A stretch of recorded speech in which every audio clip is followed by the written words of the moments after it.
வணக்கம் நண்பர்களே.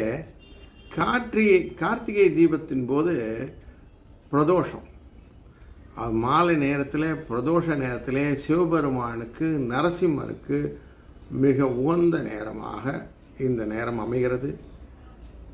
அந்த நேரத்திலே தீபத்தை ஏற்றுவதனாலே திருமணத்தடை, கல்வித்தடை, வாழ்க்கையிலே செல்வமில்லை என்ற நிலையிலிருந்து நீக்கம் என்பதெல்லாம் போய் ஒரு நல்லதொரு சுபிட்சத்தை கொடுக்கும். அதனால தான் மகாதீபத்தை ஏற்றுகிறார்கள்.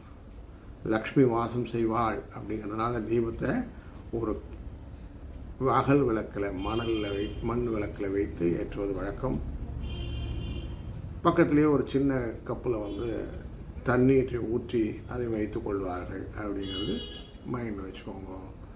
தீபத்தினாலே நமக்கு வாழ்விலே ஒளி கிடைக்கும், வளமும் கிடைக்கும். வாழ்க வளத்துடன்.